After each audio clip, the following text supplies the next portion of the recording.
In our visual representation of our dream, the road symbolizes the journey of our Philippi community from second grade citizens to first class productive contributing members of society.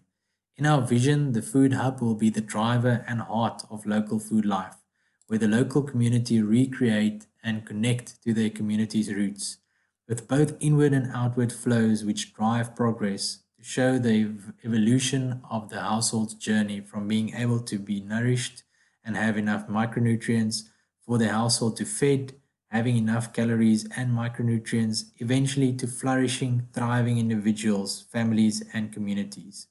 The food hub will become a place of light, liberty, and learning, like our old friend Benjamin Disraeli dreamed about. It will be the place that generates trust and participation, not only in the local community, but in the country as a whole. The food hubs will be a home for the forerunners, like Mama Rose, and a place where local control and organization drives this internal vision and external enablement like Fresh Life Produce meets. A place which implements a theory of change and which can be digitally distributed but still stay very real and present. Our food hubs will be a local safe place of refuge and connectedness, external resource focus and responsive anchor, a trusted, transparent and Ubuntu place that drives our vision and makes it a reality. The food vision implementation will consist of the establishment of food hubs that will house the staff who control the networks rolled out. The hub will have at least four roles: home grower support, institutional strengthening, SMME support, and commercial enablement. These roles will be executed by networks of agripreneurs who provide a range of both technical and business services to all stakeholders. A bridge will therefore be built from home farmers and cooperatives to small scale and export farmers. Agricultural, logistical, and information and communication technology is used to enable these activities.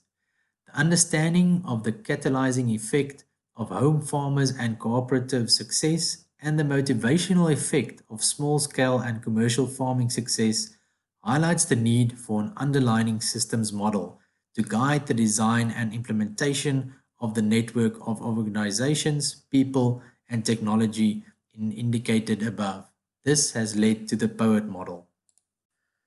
The POET systems model has been developed to assist design and evaluation, especially in systems with human participation.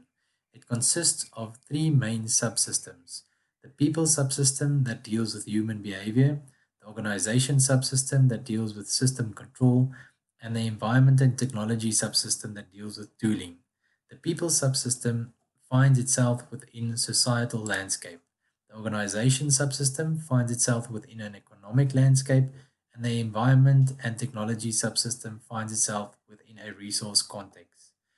These subsystems interact with each other on the edges and flow, indicated by the direction and nature of the influence, and can therefore be measured here at the edges. We measure these edges as follows. In the area of interaction between people and organization constitutes the terrain of agency, the ability to influence. Between organization and technology, we look at benefit of organizational gain, and between technology and people, we measure adoption of technology. The direction and nature of the flows and the edges of the subsystems can be either constructive, contributing to overall systems health, or destructive, contributing to overall system demise.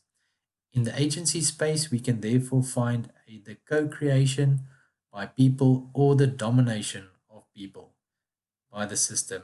In the benefit space, we can find regeneration or consumption of the resource base.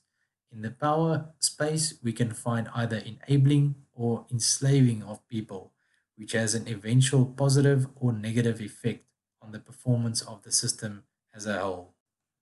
The subsystems indicated previously need to be comprehensively expanded to provide a more granular basis for the design and evaluation of systems. The important primary factors within the subsystems are indicated in the diagram. It needs to be noted that these smaller components of the subsystems also find themselves within the various bigger contexts as indicated. It is further worthwhile to explore the areas of interaction, flow between the bordering subsystems in more detail as indicated. To understand the makeup as well as the process within these areas. The extended breakdown of these areas into smaller components, primary factors, again assist with measurement within these critical spaces.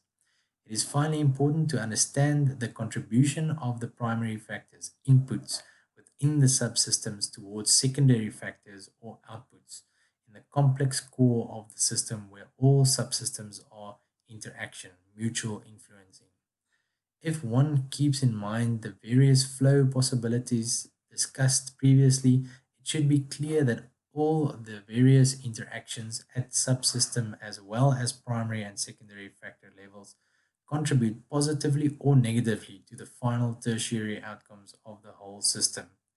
These final outcomes, behavior at the complex core, are indicated as the presence or absence of trust and participation by the participants in the system's life.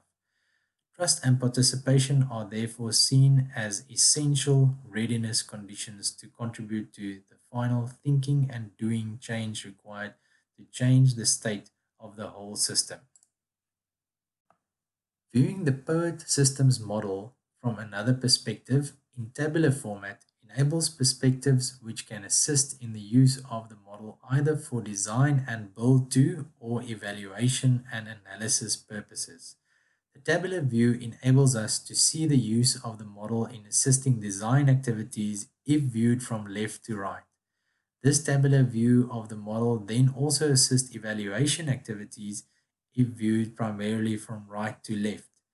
The sample overlay of the factors considered important for the food system vision by organizers shows a primarily broad boundary perspective dealing mainly with the subsystem interactions which needs to be enhanced with a narrower boundary perspective that includes more of the primary factors as well as cognizance of secondary and tertiary factors.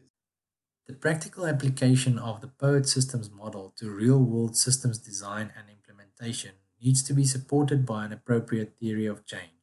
The diagram indicates the possibility of people, the actors in the system, to arrive at either problem behavior or solution behavior while departing from the same resource base.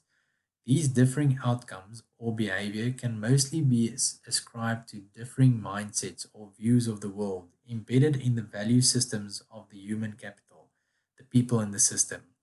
The embedded mindsets and value systems usually leads to related positive or negative action doing patterns.